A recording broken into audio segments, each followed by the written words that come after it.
창세기 22장 1절부터 12절까지 우리 합독하겠습니다. 창세기 22장 1절부터 12절입니다. 시작. 그 일 후에 하나님이 아브라함을 시험하시려고 그를 부르시되 아브라함아 하시니 그가 이르되 내가 여기 있나이다. 여호와께서 이르시되 내 아들 내 사랑하는 독자 이삭을 데리고 모리아 땅으로 가서 내가 네게 일러준 한 산 거기서 그를 번제로 드리라. 아브라함이 아침에 일찍 일어나 나귀의 안장을 지우고 두 종과 그의 아들 이삭을 데리고 번제에 쓸 나무를 쪼개어 가지고 떠나 하나님이 자기에게 일러주신 곳으로 가더니 제3일에 아브라함이 눈을 들어 그곳을 멀리 바라본지라. 이에 아브라함이 종들에게 이르되 너희는 나귀와 함께 여기서 기다리라. 내가 이와 함께 저기 가서 예배하고 우리가 너희에게로 돌아오리라 하고 아브라함이 이어 번제나무를 가져다가 그의 아들 이삭에게 지우고 자기는 불과 칼을 손에 들고 두 사람이 동행하더니 이삭이 그 아버지 아브라함에게 말하여 이르되 내 아버지 하니 그가 이르되 내 아들아 내가 여기 있노라. 이삭이 이르되 불과 나무는 있거니와 번제할 어린 양은 어디 있나이까. 아브라함이 이르되 내 아들아 번제할 어린 양은 하나님이 자기를 위하여 친히 준비하신다 하고 두 사람이 함께 나아가서 하나님이 그에게 일러주신 곳에 이른지라. 이에 아브라함이 그곳에 제단을 쌓고 나무를 벌려놓고 그의 아들 이삭을 결박하여 제단나무 위에 놓고 손을 내밀어 칼을 잡고 그 아들을 잡으려 하니 여호와의 사자가 하늘에서부터 그를 불러 이르시되 아브라함아 아브라함아 하시는지라. 아브라함이 이르시되 내가 여기 있나이다 하니 사자가 이르시되 그 아이에게 내 손을 대지 말라. 그에게 아무 일도 하지 말라. 내가 내 아들 내 독자까지라도 내게 아끼지 아니하였으니 이제야 네가 하나님을 경외하는 줄을 아노라. 여기있습니다. 하나님 아버지 오늘도 주의 말씀 앞에 우리가 섰습니다. 정말 이 말을 경히 여기지 않게 도와주시고 하나님 말씀을 늘 순종하고자 하는 마음으로 주의 말씀을 경청하게 도와주시옵소서. 특별히 주 앞에 나올 때 이렇게 또 예물을 가지고 나온 우리 영혼들을 기억해 주시고 저들의 손에 더 많은 것이 있어서 더 큰 일을 감당할 수 있도록 은혜를 더하여 주시옵소서. 소득의 10의 1조를 구별하여 하나님께 드린 모든 가정과 손길마다 은혜 위에 은혜를 더하사 그들의 소득이 더 많아지게 도와주시고 하나님이 함께 하시다는 그 모든 증거가 그들의 환경을 통하여 드러날 수 있도록 인도하여 주시옵소서. 이제 매 주일 정한 마음으로 이렇게 또 주일 헌금을 드리는 모든 영혼들마다 하나님이 함께 하셔서 저들이 하나님께 마음을 정했으니 하나님께서도 저들의 마음을 정말 헤아리시고 더 많은 것으로 충만한 것으로 넘치는 것으로 복된 것으로 갚아주시기를 원합니다. 여러 모양으로 받은 바 은혜를 감사한 우리 영혼들을 기억하셔서 저들이 잊지 않고 우리를 도우신 우리 하나님을 기억하여 감사했으니 저들을 기억하셔서 더 많은 감사의 조건이 많아지게 도와주시고 보이는 곳이나 보이지 않는 곳에 넉넉한 하나님의 은혜가 임하시도록 인도하여 주시옵소서. 감사하고 예수님의 이름으로 기도합니다. 아멘. 주 앞에 감사한 여러분의 가정 속에도 주의 복이 함께 하시기를 예수 이름으로 축원합니다. 아멘. 앞에 볼륨 조금만 높여주시기 바랍니다. 하나님은 우리의 주관자가 되십니다. 이 주관자라고 하는 것은 나를 지배하시고 또 나의 갈 길을 지시하시고 또 어떤 행한 것에 대해서는 그분이 판단하시고 이렇게 모든 것에 대해서 이렇게 하나님이 나의 모든 것을 판단하시고 이렇게 이끌어 가신다는 것입니다. 그래서 예수님 말씀하실 때도 천국이 뭐냐 했을 때 그물에 고기를 많이 이렇게 모았는데 큰 고기는 드리고 작은 고기는 버리고 이렇게 할 수 있는 것이 바로 이제 천국이라는 것입니다. 우리가 구원받기를 원하고 하나님의 나라 가기를 누구나 원하지만 설사 불신자랄지라도 죽어서 좋은 데 가기를 원하지만 그 좋은 데 갈 수 있는 사람과 가지 못할 사람을 누가 구별하느냐 하는 것이죠. 우리가 저 사람 좋은 데 가겠다고 그러면 가는 것인가? 내가 저 사람을 저주해서 저 사람 천국 가면 안 돼 그러면 못 가는 것인가? 우리 인간에게 달려있는 것이 아니라 하나님께 달려있다는 것입니다. 우리 인간이 볼 때 미약하고 연약한 정말 가난한 과부처럼 그런 사람이라 주님께서 너는 나와 함께 오늘 낙원에 있으리라 하면 그냥 있는 것이고, 아무리 사람들이 볼 때 의인이고 부자고 잘났어도 하나님이 노하면은 못 가는 것이죠. 그 판단하시는 분이 바로 이제 하나님이라는 사실입니다. 이 땅에서 사람의 죄가 있느냐 없느냐를 묻는 것은 바로 이제 권한이 판사에게 있지만, 인간의 모든 것, 영혼까지라도 판단하시는 분은 바로 우리 하나님이십니다. 그래서 영적 생활을 잘하는 비결은 그 주관자가 되시는 우리 하나님 앞에 철저하게 내가 제대로 보이는 것, 그분의 마음에 들게 내가 행동하는 것, 이것이 매우 이렇게 중요하다는 것이죠.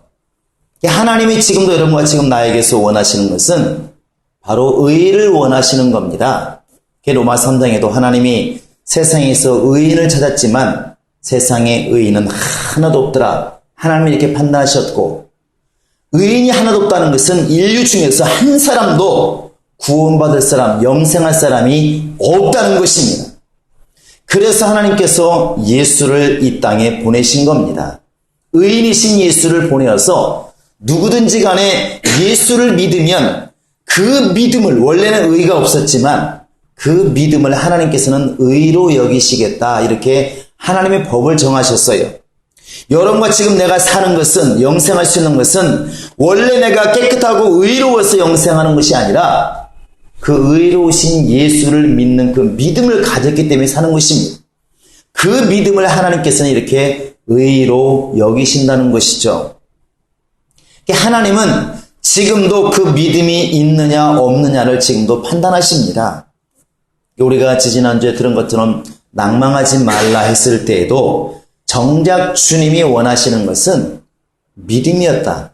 내가 세상에 다시 올 때 과연 세상에서 믿음을 보겠느냐? 주의 관심이 믿음이 있다고 하는 것을 우리가 들었습니다. 결국 하나님은 모든 잣대, 모든 판단의 기준이 어디 있느냐? 믿음이 있다는 것입니다. 지금도 아마 우리도 마찬가지죠. 우리의 언어에 대해서, 우리 행동에 대해서 주님은 지금도 달아보고 계실 겁니다. 달아보고 계실 거예요. 저 다니엘서 5장에 가보면 이제 이스라엘 백성들이 다니엘에 저 외국으로 이제 포로 잡혀갔죠. 바벨론 포로 잡혀갔는데, 그때 벨사살 왕이니까 당연히 잔치를 열었습니다. 맛있는 음식, 고기와 술과 잔치를 열어놓고 친구들과 대신들 모아놓고 자기 후궁들 모아놓고 열심히 잔치를 하는데, 촛대 건너편의 벽에, 하얀 벽에 갑자기 손가락이 나타나서 막 글씨를 시작합니다. 글씨를 막 쓰기 시작하니까 이 왕이 너무 놀래서 정말 무릎이 떨릴 만큼 덜덜덜 떨었다고 나옵니다. 이 왕이 도대체 무슨 현상이냐? 왜 손가락이 나와서 벽에 글씨를 쓸까? 그래서 그 나라에 있는 많은 술객들, 지금으로 말하면 전쟁이 용하다는 사람 다 불러다가 저게 무슨 뜻이냐, 무슨 일이냐, 이게 무슨 변고냐 물었더니 아무도 대답을 못합니다. 그때 이제 누군가 말합니다. 저 다니엘이라는 사람이 있는데 굉장한 사람입니다. 꿈도 잘 풀고, 그러니까 한번 불러보십시오. 다니엘을 불러다가 묻습니다. 야, 이게 뭔 일이냐 물었을 때 다니엘이 그냥 바로 설명을 하죠. 당신이 하나님께 원래 영광을 돌려야 마땅한데 당신이 세상을 사랑하고 영광을 돌리지 아니한 거로 바로 이제 하나님이 이렇게 하신 겁니다. 그 글씨가 뭐냐면 메네메네 되길 우바르신, 이런 뜻인데, 메네메네는 당신 나라를 원래는 길게 해주려고 마음을 먹었을지 모르겠지만 이미 당신 하는 꼬라지 보니까 나라 끝났습니다. 당신 나라는 여기서 망합니다. 그 뜻이고, 그러면 대겔이 뭔 뜻이냐? 대겔은 당신도 저울에 달아봤더니 벨사살 왕 당신도 저울에 달아보니까 미달되었습니다. 그래서 당신도 끝났습니다. 그 뜻이에요. 하나님이 저울에 넣고 왕을 달아봤더니 이 왕이 함량이 미달하더라는 것이죠. 쓰고 싶었지만 쓸 수 있는 제목이 안 되더라는 것입니다. 산에서는 잘라왔는데 기둥을 쓰려고 가져왔는데 막상 가져와서 이렇게 세워보니까 길이가 조금 짧아서 쓸 수 없는 제목하고 똑같은 것이죠. 하나님은 지금도 이렇게 달아보신다는 겁니다. 이 과정이 누구에게 있고 누구나게나 이 과정을 밟을 수밖에 없는 것입니다. 그래서 히브리서 12장에 보면 그렇게 나와 있지 않습니까? 어떤 아버지가 징계하지 않는 아버지가 어디 있으리요? 이 징계는 훈련을 얘기하는 것입니다. 어떤 아버지가 아들을 키워나가는 데 있어서 꾸중하지 않고 잘못한 데 때리지 않고 채찍질하지 않는 아버지가 어디 있느냐? 그렇게 단련한 다음에 비로소 의의 평강의 열매를 맺나니 이렇게 11절에 말하고 있습니다. 욥이라는 사람도 그 고난 가운데 있으면서 고백하는 게 뭡니까? 우리가 너무나 많이 암송하고 있는 욥기서 23장 10절에 보시면 나의 가는 길을 그가 아시나니 그가 나를 단련하신 다음에 내가 정금처럼 순금처럼 내가 나오리라. 이게 욥의 신앙이었습니다. 지금 내가 볼 때 내 친구들이 보기에도 너무나 불쌍하고 너무나 답답하고 오히려 부인까지도 당신 하나님 저주하고 죽어라 할 정도로 너무나 형편없이 망해버렸지만 이 욥이라는 사람이 가지고 있는 믿음은 이건 지금 내가 망한 게 아니라 하나님이 지금 나를 단련시키는 과정이다. 나의 가는 길을 누가 알겠느냐? 하나님이 아신다. 그 하나님이 나를 이렇게 가는 길을 아시기 때문에 나를 단련하신 다음에는 나를 훈련시킨 다음에는 내가 정금처럼 순금처럼 나오리라. 용광로를 거치지 않고 어떻게 순금이 나올 수 있겠는가? 이 믿음인 것이죠. 결국 욥이라는 사람의 욥기를 통해서 볼 수 있는 것은 믿음의 승리라는 것입니다. 환경이 아무리 무너져도 끝까지 붙들고 있었던 믿음으로 승리했다는 것이죠. 달리 말하면 하나님이 계속 지켜보시는데 결국 하나님께서도 인정할 만한 그런 믿음을 보였다는 것입니다. 우리 하나님의 모든 걸 주관하신다 하는 것은 지금도 그분이 나를 이렇게 지켜보고 있다는 것입니다. 오늘 설교 제목이 여러분 컨닝하지 마시고 뭔지 한번 크게 외쳐볼까요? 시작. 다시 한번 시작. 내가 이제야. 그런데 이걸 내가 이제야 주보를 보신 분이 계십니다. 오시면 한번 먼저 보시기 바랍니다. 내가 이제야. 이 말은 뭐냐면 이제야 비로소 지금에야 이제 그 뜻입니다. 지금. 그러면 여러분 이 말은 달리 말하면 이제부터는 인정한다는 것이거든요. 하나님이 아브라함에게 내가 인정한다. 너 나를 경외하는 것 내가 이제부터 인정한다. 꽝꽝꽝 도장을 찍은 겁니다. 근데 여기서 여러분 아브라함을 보면 좀 이상하지 않습니까? 아브라함이 창세기 12장에서 하나님 불렀어요. 아브라함아 본토 친척 아비집을 떠나서 내가 지시할 땅으로 가라 했어요. 아브라함이 갔나요 안 갔나요? 갔습니다. 그리고 이미 출발할 때 너는 복의 근원이 될지니라 그래서 이미 명령도 받았어요. 아브라함의 생애를 여러분 잘 보시기 바랍니다. 이 창세기 22장에서 내가 이제야 이 말 하기 전에 지금 이를 얘기하는 것입니다. 12장에서 복의 근원으로 아브라함을 불렀고 14장에서는 멜기스덱을 만납니다. 바로 이제 예수의 앞선 제사장이 있죠. 멜기스덱을 만나서 11조를 드리고 정말 그에게 축복을 받습니다. 복비를 받죠. 그래서 하나님께 복을 받고 또 이제 15장에 가보면은 하나님이 다시 약속하십니다. 네 후손들이 저 다른 나라에 붙잡혀가서 400년 동안 종살이 하겠지만은 나올 때는 큰 민족이 되어서 나올 것이라 다시 한번 분명한 약속을 받아요. 17장에 가보시면은 아브라함에게 할례 언약을 하십니다. 너에게 분명히 아들이 있을 것인데 먼저 할례를 해라. 앞으로 할례를 받은 사람은 네 바운더리 안에 쉽게 말하면 내 백성이라 내가 인쳐주겠다. 그래서 그때부터 할례를 열심히 하는 것입니다. 아브라함도 그날 할례 받고 그날에 그 아브라함의 모든 종들이 다 할례를 받았습니다. 그래서 우리가 그 언약을 할례 언약이라 이렇게 말합니다. 그리고 21장에서 드디어 하나님이 약속하신 것처럼 이삭이 이제 태어나게 하는 것이죠. 그러면 하나님이 그 모든 과정 가운데 아브라함의 믿음이 없었는가 여러분 잘 생각해 보시기 바랍니다. 우리가 생각하는 것과 하나님이 인정하는 것에는 분명히 시간 차이가 있다는 것을 말씀드리는 것입니다. 우리는 아브라함이 본토 친척 아비집을 떠나는 순간 이미 믿음이 다 이겼다고 생각을 하는 거예요. 이스라엘 백성들이 바로 왕을 떠나서 홍해 바다를 건너는 순간 이스라엘 백성들은 다 끝났다고 생각했다는 것입니다. 야, 드디어 고생 끝. 뭐 시작?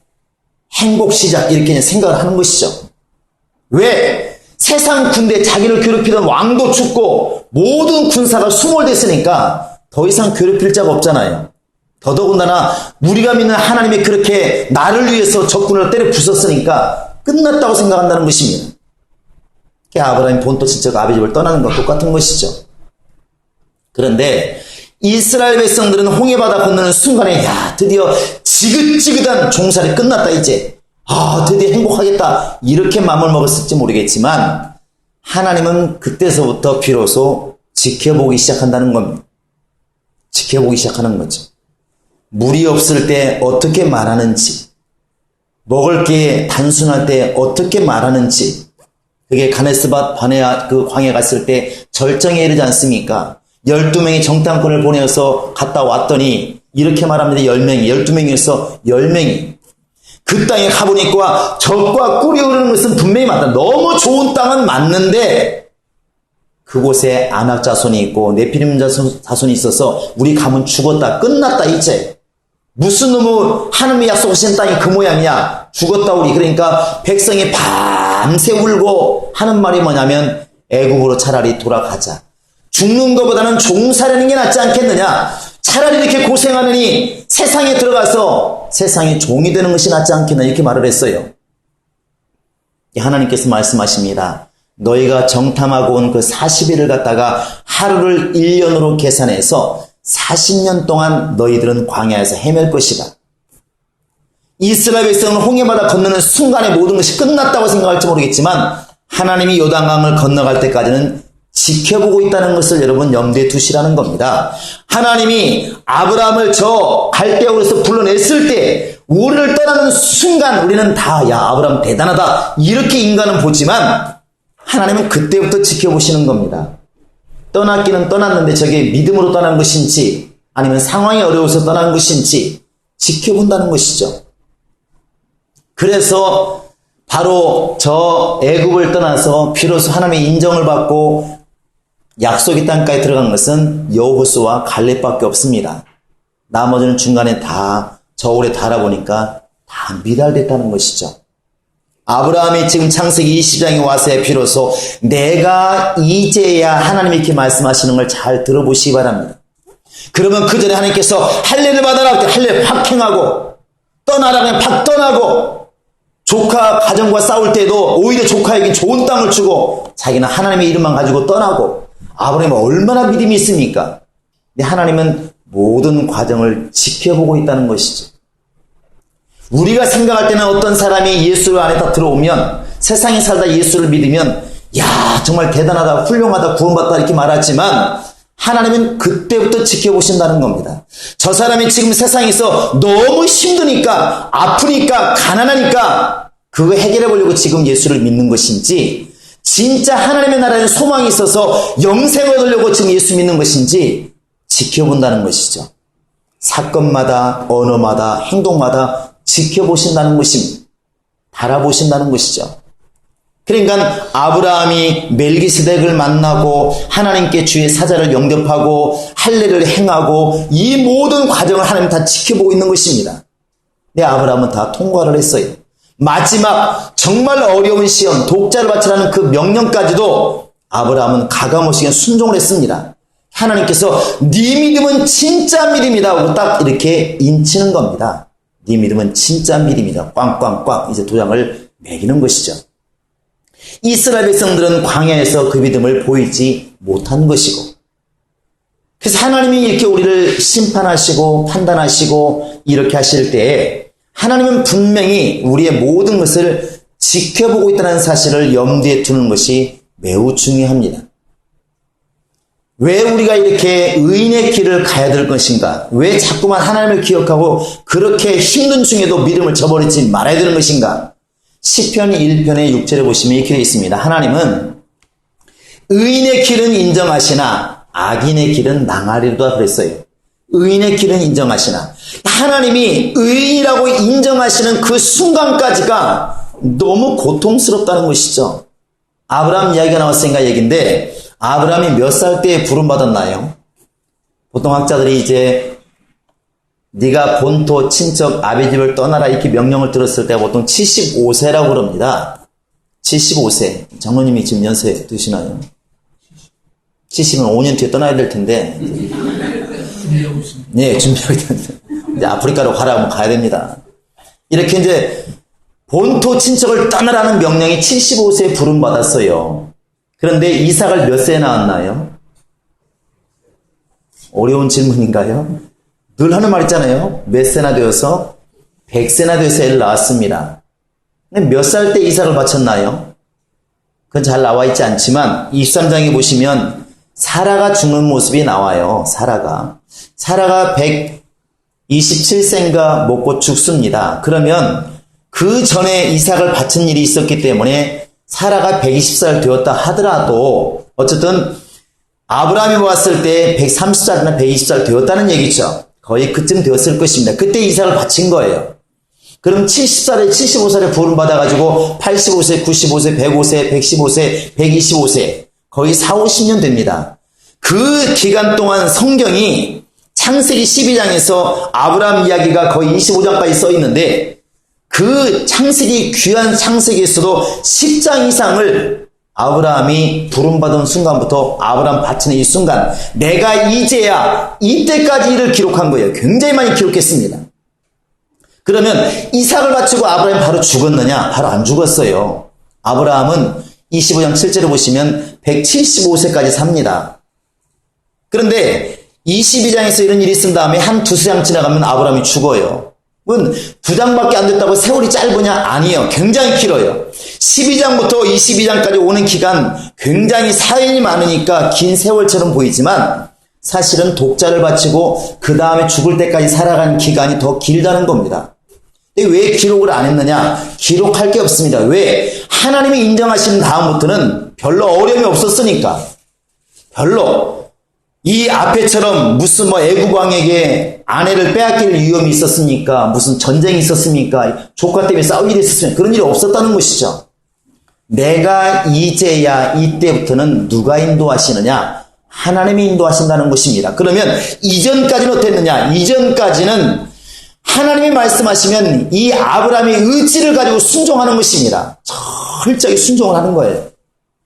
얼마나 갈등이 많았겠습니까? 그런데 내가 이제야 이때부터는 하나님이 앞서서 친히 역사하시는 겁니다. 이게 다른 거예요. 이 말이 이 순서가 저희 이제 고린도후서 1장에 가보면 20일 이렇게 되어 있습니다. 하나님이 우리의 믿음을 인치시고 보증으로 성령을 주셨느니라 그랬어요. 이게 순서입니다. 하나님이 나의 믿음을 인치시고 이게 뭐냐면 내가 이제야 이거예요. 내가 이제야. 근데 많은 사람들이 하나님이 이렇게 보고 싶은데 볼만하면 넘어지는 거예요. 볼만하면 넘어지고 그러니까 인정까지 가지를 못하는 것입니다. 인준을 해줘야 되는데 그것까지 못 가는 거예요. 신명기 8장에 그 40년 동안의 이야기를 하나님 입장에서 설명합니다. 내가 40년 동안 너희를 광야길을 걷게 하신 이유가 딱 하나다. 너희가 내 말을 듣는지 내 말을 듣지 않는지 순종하는지 순종하지 않는지 나 그거 보고 싶었다 이겁니다. 딱 하나예요.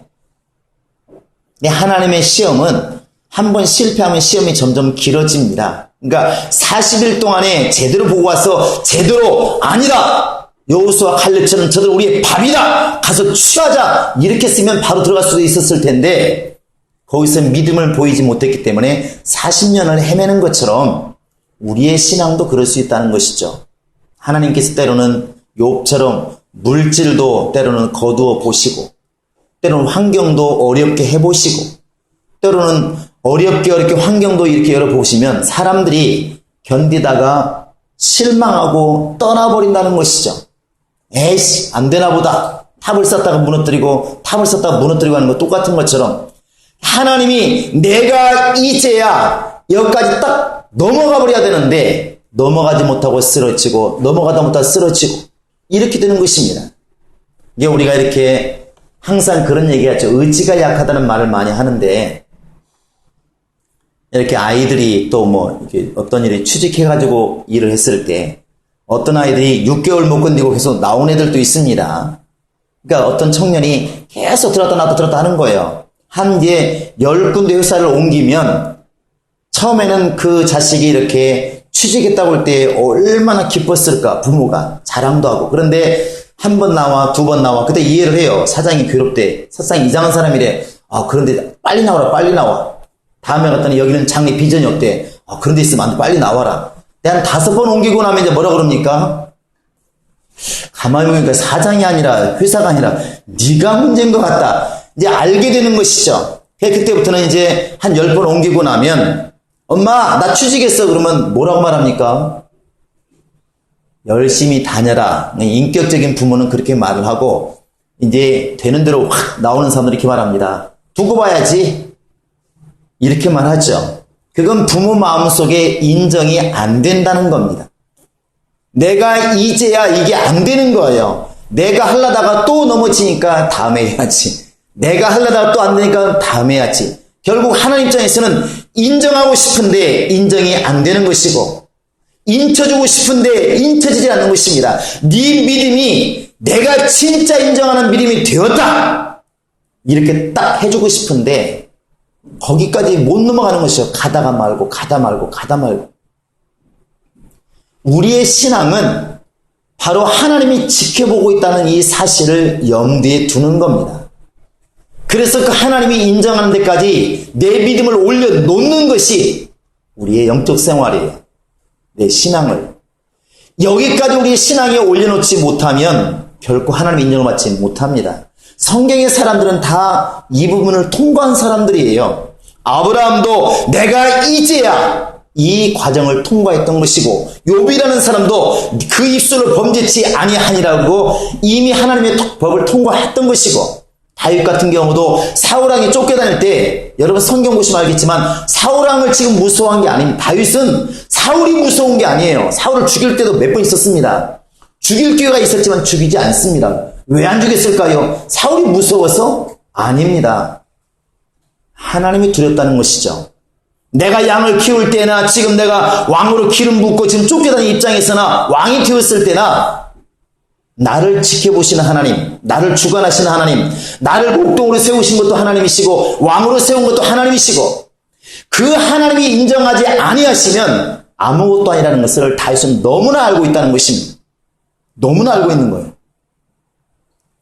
과연 우리의 신앙은 이렇게 내가 이제야라는 이 주의 음성을 듣고 지금 신앙생활하고 있는가 우리 스스로를 점검해야 됩니다. 이렇게 늘 그런 말 하죠. 헬라피딱이라는 말을 많이 쓰는데 그렇게 하나님이 인정할 기회를 주지 않으면 우리의 신앙은 계속 반복될 것입니다. 그 반복이 뭐냐면 결국 광야길을 40년 동안 헤매는 거와 똑같은 거잖아요. 가도 가나안 땅이 나오는 게 아니라 눈에 보이는 것 같은데 다시 돌아와서 또 헤매고 보이는 것 같은데 또 헤매고 결국 40년 동안 죽을 때까지 그것만 하다가 죽는 겁니다. 왜? 내가 이제야라는 주님의 인침을 받지 못한다는 것입니다. 하나님의 인정하시기까지 과연 내 믿음이 성장을 해나가야 되는데 하나님이 인정하시기까지 성장을 못하니까 결국 우리의 신앙이 점점 더 힘들어지고 어려워지고 복잡해진다는 것이죠. 아브라함의 생애가 우리가 많이 알고 있는 모든 사건은 불과 한 40년 동안 이루어진 사건입니다. 그러면 그 전에야 우리가 알 수 없다고 그랬지만 그 다음에 죽을 때까지 그 생애는 왜 이렇게 짧게 기록했는가? 기록할 필요가 없을 만큼 하나님이 그의 삶을 평탄한 길로 인도하셨다는 것입니다. 여러분 우리가 정말 이 시간에 함께 점을 고민하면서 생각하면서 진단하면서 기도해야 될 것은 분명한 것입니다. 하나님이 왜 아브라함을 본토 친척을 떠나게 하시고 때로는 적을 만나게 하시고 때로는 가문을 만나게 하시고 바로 왕을 만나게 하시고 이렇게 할례를 행하게 하시고 이런 많은 과정을 거쳤을 때 분명히 그만하면 믿음이 됐다 싶었을 텐데 마지막까지 왜 하나님께서는 독자까지 보고 싶었을까? 진짜로 그 중심에 하나님을 경외하는지 안 하는지 하나님이 인정하는 믿음으로 한번 보고 싶다는 것입니다. 하나님은 지금도 마찬가지일 것입니다. 아브라함처럼 그렇게 하나님의 저울에 달았을 때 능히 저울에 올라갈 수 있는 신앙인가? 아니면 아까 예를 든 벨사살 왕처럼 저울에 달아보았더니 지금 왕노릇 하고 있지만 왕이 있지만 이 사람은 왕으로서 자격이 없다고 하나님께서 다시 내려보낼 사람인가? 우리의 믿음을 점검해 받을 줄로 믿습니다. 우리의 중심이 하나님께 가 있으면 우리는 분명히 성공할 수가 있을 것이고, 우리의 믿음이 환경이나 세상에 가 있으면 역시 우리는 또 방황할 수밖에 없을 것입니다.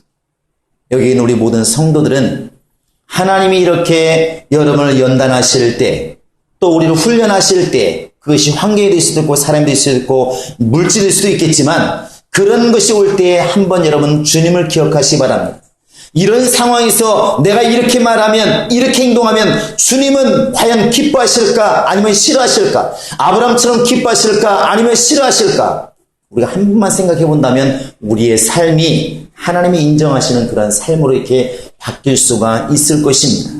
그리고 우리 모두가 정말 아브라함도 내가 이제야 나를 기억인 줄 내가 알았다, 근데 인치신 것처럼 우리 또한 그렇게 우리의 신앙이 하나님이 네 믿음은 정금 같은 믿음이다, 내가 인정한다 할 정도로 하나님이 인칭을 받는 그런 신앙이 될 수 있기를 주의 이름으로 축원합니다. 이 시간으로 다 같이 기도하시겠습니다. 기도할 때 하나님, 정말 내가 주 앞에 정말 있사오니 이것을 잊지 않게 하소서.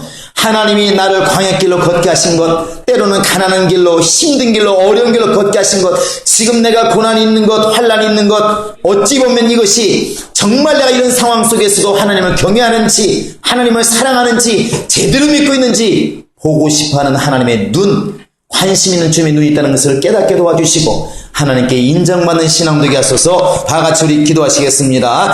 살아계신 우리 아버지 하나님,